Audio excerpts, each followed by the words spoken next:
10 साल हो गए मुझे, 9 साल 11 महीने 1 दिन बाद मेरे को फुर्सत मिली। और यार मेरे पास वही तक विकल्प कोई था नहीं, संकल्प ही था कि यही करना है। देखिए प्रीलिम्स के लिए मैं यही कहूँगा, आप पीवाई क्यूज को फोकस कीजिए। 4 ऑप्शन दिए तो चारों में एक सही होगा। हम क्या पढ़ते हैं, एक को सही कर देते हैं और 3 पढ़ते ही नहीं है। हेलो दोस्तों, नमस्कार। मेरा नाम विभांशु। स्वागत है आप सभी का हमारे एक और नए वीडियो में। तो दोस्तों अभी हमारे साथ हरे कृष्णा सर हैं, जिनका यूपीपीसी 2023 की परीक्षा में डीवाईएसपी की पोस्ट पर सिलेक्शन हुआ है 17वीं रैंक के साथ। तो आज के इस वीडियो में सर की जर्नी के बारे में जानेंगे। इसके साथ साथ इन्होंने कैसे तैयारी की, क्या माध्यम रहा, सब कुछ आज के इस वीडियो में जानेंगे। बस आप लोग वीडियो में एंड तक बने रहिएगा। सर, हमारे व्यूअर्स जो वीडियो देख रहे हैं, हमारी तरफ से आपको बहुत बहुत बधाई। बहुत बहुत धन्यवाद आपका और व्यूअर्स को मेरा प्रणाम। सर, हम जानना चाहेंगे कि आपका एजुकेशनल बैकग्राउंड क्या रहा, क्या पढ़ाई रही आपकी? मैं इंजीनियर हूँ बाई बाई ग्रेजुएट, और मैंने इलेक्ट्रिकल की पढ़ाई की, इलेक्ट्रिकल एंड इलेक्ट्रॉनिक्स की। दिल्ली में एक कॉलेज है आईपी यूनिवर्सिटी, वहाँ से की है 2013-14 में। तो उसके बाद सिविल सर्विसेज की तरफ मतलब कब से तैयारी करना स्टार्ट की? 10 साल हो गए मुझे, 9 साल 11 महीने 1 दिन बाद मेरे को फुर्सत मिली है, तो 10 साल हो गए। अच्छा, इन 10 सालों में क्या क्या मतलब क्या संघर्ष, क्या जर्नी आपकी रही? संघर्ष सबके होते हैं। Struggle is the must in life to proceed further. तो यही है कि संघर्ष ही रहते हैं कि आपको अपने आप को समझाना होता है कि भाई आप में भी दम है, आप कर सकते हो। आपको सोसाइटी को भी थोड़ा बियर करना पड़ता है, क्योंकि सोसाइटी के अपने कंपल्सन्स होते हैं, इन्हीं को बैलेंस करके चलना होता है। यही संघर्ष होता है। अगर ओवरऑल पीसीएस की जर्नी की बात करें तो कितने अटेम्प्ट्स आपने दिए और मीडियम क्या रहा आपका? मेरा मीडियम इंग्लिश है और मेरे 6 अटैम्प्ट दिए हैं।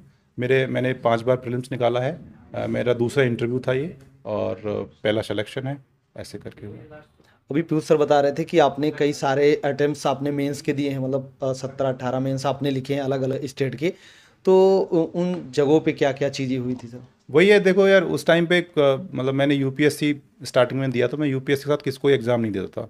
तो फिर जब मेरा अटैम्प्ट एग्जॉस्ट होने लगे वहाँ पे, तो फिर मैंने और स्टेट की तरफ मूव किया।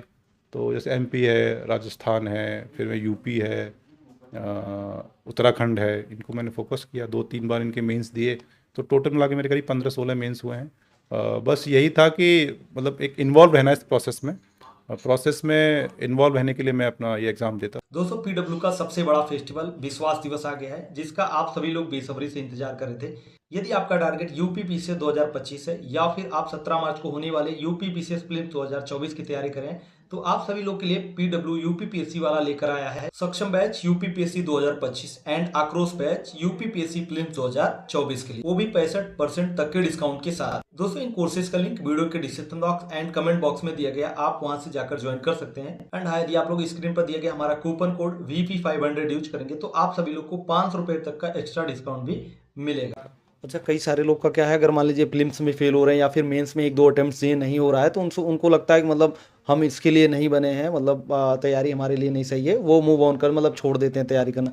आपने इतने सारे मेंस दिए, फिर भी मतलब आप अपने आप को कैसे मोटिवेट करते थे कि अभी मतलब फाइनल सिलेक्शन तक लेना है? यार मेरे पास वही तक विकल्प कोई था नहीं, संकल्प ही था कि यही करना है और बस लड़ना ही है इससे।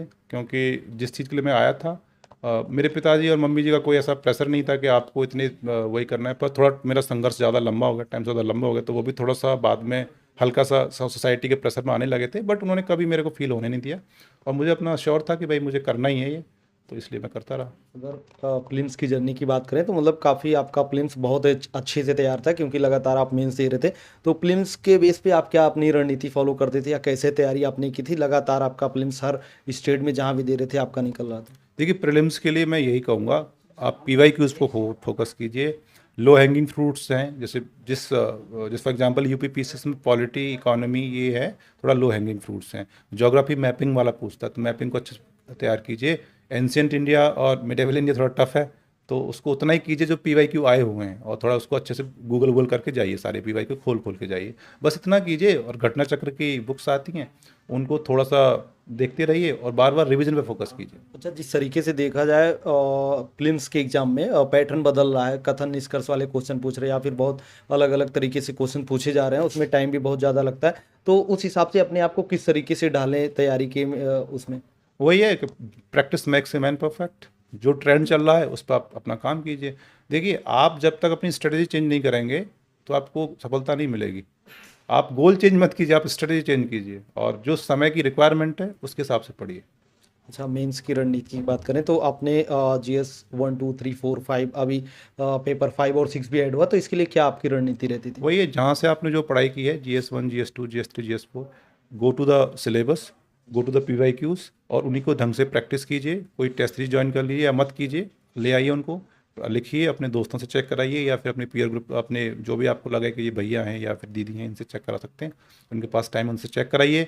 मॉडल आंसर को देखिए, अब मैं क्या क्या इंप्रूवमेंट कर सकता हूँ। और जो आप कंटेंट पढ़ते हो, जैसे न्यूज़पेपर ऐड ऑन, उसके एग्जांपल्स ऐड कीजिए, डेटा को अच्छे से सजाइए, अच्छे से उसमें लिखिए, बस यही कीजिए। अच्छा, इसके पहले अभी तो जीएस पेपर 5 और 6 ऐड हो गया था यूपी स्पेशल का, इसके पहले आप ऑप्शनल देते थे, उसकी तैयारी आपने की रही होगी, तो यहाँ अचानक से ऑप्शनल हट गया, अभी पेपर 5 और 6 ऐड हुआ, तो इसकी तैयारी आपने कैसी की, क्या सोर्स आपने रखा था? देखिए ऐसा है कि वही है कि आपको हमेशा डायनामिक होना पड़ेगा। ऑप्शनल से हम, मेरे ऑप्शनल बहुत अच्छे मार्क्स नहीं आ रहे थे, तो ठीक है, मेरे लिए तो एक ब्लेसिंग इन डिस्गाइज हुआ। तो बस वही है कि paper 5 paper 6 again go to the syllabus and उसके स्टिकी नोट अपना 10 मतलब 100-150 वर्ड्स में अपने नोट्स तैयार कर लो। गो टू द एग्जाम्पल्स थोड़ा सा, है ना, और जहाँ पे मैपिंग का मैप बन सकता है यूपी का, उस पर डालिए। जहाँ पे आप यूपी गवर्नमेंट की स्कीम्स को कोट कर सकते हो, वहाँ पे वो कीजिए।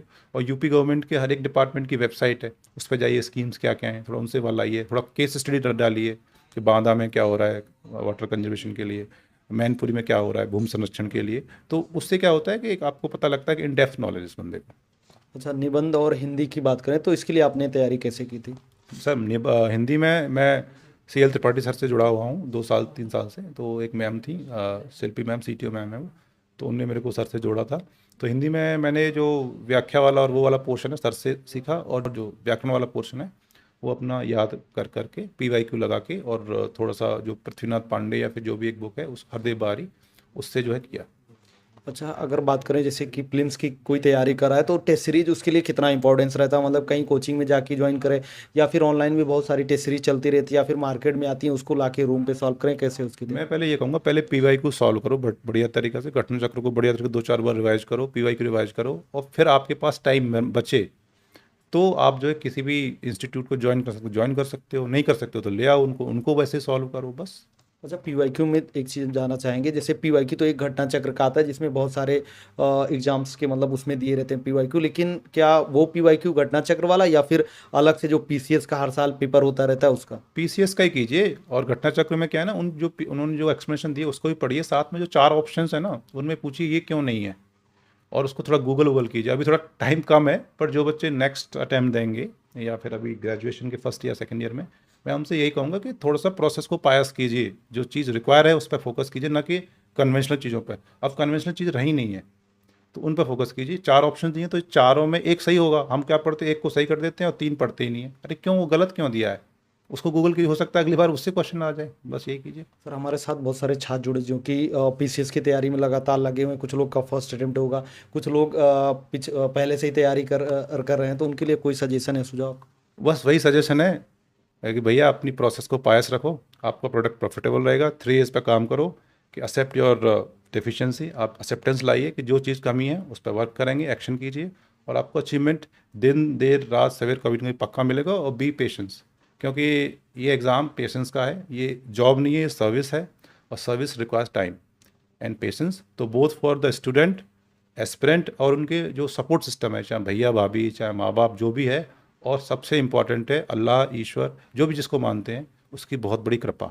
And be humble every time, क्योंकि विद्या ददाति विनयम और शीलम परम भूषणम, ये हमारे टैगलाइन है, LBSNA की है, और विद्या ददाति विनयम तो सब जानते ही हैं। तो विनयशील रहिए, तभी आप कुछ कर पाएंगे।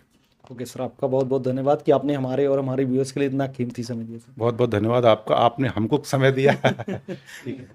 तो दोस्तों, आप लोग को आज का वीडियो कैसा लगा? छोटा ही था लेकिन इन्फॉर्मेटिव वीडियो था, तो कैसा लगा कमेंट करके जो बताइएगा। यदि अच्छा लगा हो तो लाइक, कमेंट और शेयर जरूर कर दिएगा। चलिए फिर मिलते हैं अपने नेक्स्ट वीडियो में, तब तक के लिए जय हिंद, वंदे मातरम।